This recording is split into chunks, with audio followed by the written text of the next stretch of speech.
عزیز دوستو، ایک لفظ ہے حکمت، اس کا سادہ معنی تو دانائی ہے، لیکن علماء یہ فرماتے ہیں کہ حکمت سے مراد وہ پختہ اور صحیح علم ہے جس کی بنیاد پر انسان کے ارادے نیکی کی طرف پختہ ہو جاتے ہیں، اس کو حکمت کہتے ہیں، دانائی کہتے ہیں۔ جس علم کی موجودگی میں انسان اتنا پختہ اور طاقتور ارادہ کرے کہ شریعت کی طرف چل نکلے، حکمت بہت بڑی نعمت ہے۔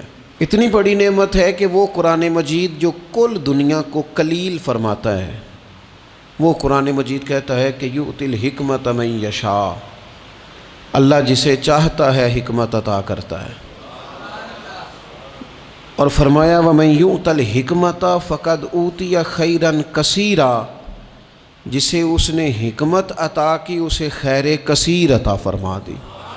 جو دانا لوگ ہیں، جو حکمت والے لوگ ہیں، جن کا علم پختہ ہے، جنہوں نے کتاب و سنت کو پورا پڑھ کے پھر نظریات کو اتنا پکا کر لیا ہے کہ انہیں اللہ نے انشراح صدر عطا فرمایا ہے، اور ان کی جو گفتگو ہے، ان کا جو لہجہ ہے، ان کا جو انداز ہے، وہ اس طرح کا نہیں ہے کہ وہ کوئی بات انہوں نے سنی ہے تو وہ کانوں کے کچے ہیں تو اسی جذباتی بات کو لے کے وہ آگے نکل کھڑے ہوئے ہیں، بلکہ انہوں نے اچھی طرح دودھ رڑکا ہے،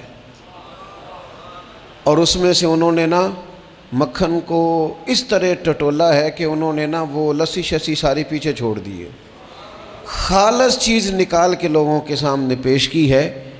حکمت اور دانائی، پختہ لوگ، سیانے لوگ، وہ تقریر نہیں کرتے، واعظ و نصیحت نہیں کرتے، وہ تو اپنے جذبات کا اظہار کرتے ہیں، وہ اپنے تجربات کے ساتھ لوگوں کو دین کی طرف مائل کرتے ہیں، اور ان کی گفتگو لفظوں کے ساتھ نہیں ہوتی، بلکہ روح کی بات روح کے ساتھ ہوتی ہے۔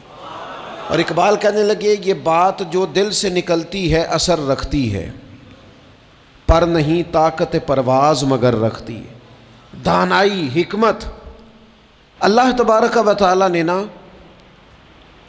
ہمیں وہ رسول عطا فرمائے ہیں جو دنیا میں ہمیں صرف کتاب نہیں سکھائیں گے بلکہ یعلمکم الکتاب والحکمہ۔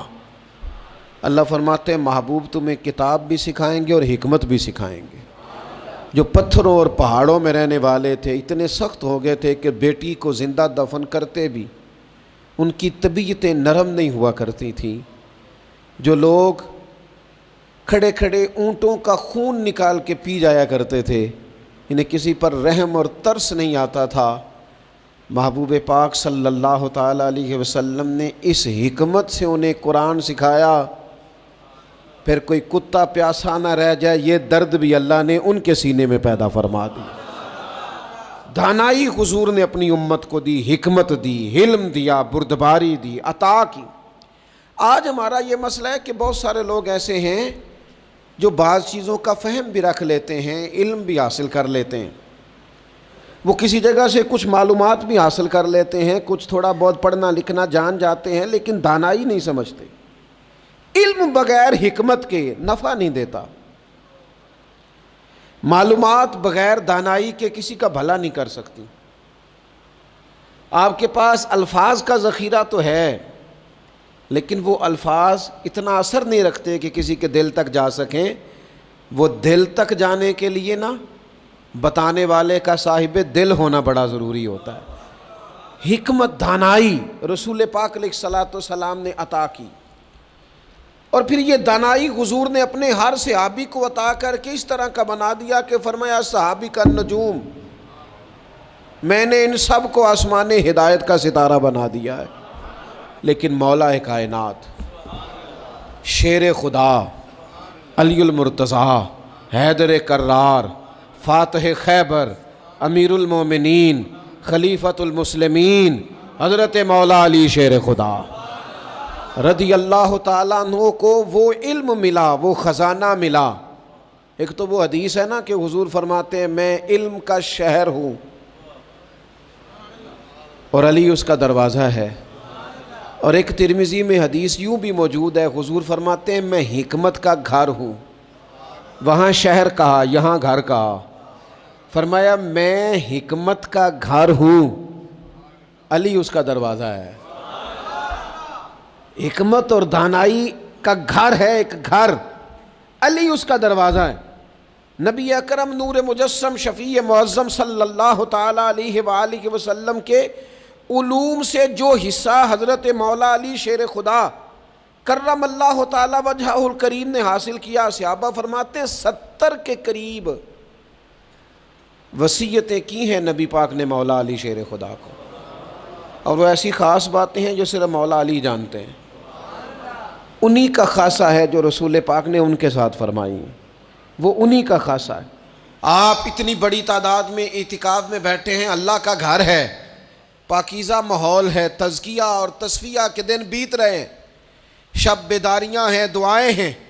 امام ابو نعیم نے 5 باتیں لکھی ہیں جو حضرت مولا علی شیر خدا رضی اللہ تعالیٰ عنہ نے خود فرمایا۔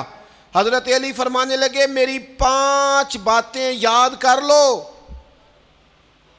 اور فرمانے لگے اونٹوں پر بیٹھ کر تلاش کرنے نکلو گے تو یہ باتیں تمہیں ملیں گی کہیں بھی نہیں، لے لو ہم سے، حاصل کر لو، یہ فیض ہے۔ فرمایا ڈھونڈنے نکلو گے نا، ڈھونڈنے، تو تمہیں یہ ملیں گی، ڈھونڈنے سے نہیں چیزیں ملیں گی۔ فرمانے لگے 5 باتیں لے لو یار حضرت شیر خدا کی 5 باتیں، آج اس کو سبق کے طور پر رٹا لگا لو، اسے یاد کر لو، دل میں بٹھا لو۔ شیر خدا کی 5 باتیں، علم و حکمت کا نچوڑ، نبی پاک صلی اللہ تعالیٰ علیہ وسلم سے لیا ہوا فیض، وہ حضور کی امت کو بانٹتے ہیں، اپنے سے محبت کرنے والوں کو عطا کرتے ہیں۔ حضرت مولا علی شیر خدا فرمانے لگے 5 باتیں لے لو، تم اونٹوں پر بیٹھ کے نکلو گے تو تھک جاؤ گے، لیکن یہ باتیں تمہیں کہیں نہ ملیں گی۔ حضرت علی باتیں بیان کرتے ہیں، فرماتے ہیں پہلی بات یہ یاد رکھنا، بندے کو امید صرف اپنے رب سے رکھنی چاہیے۔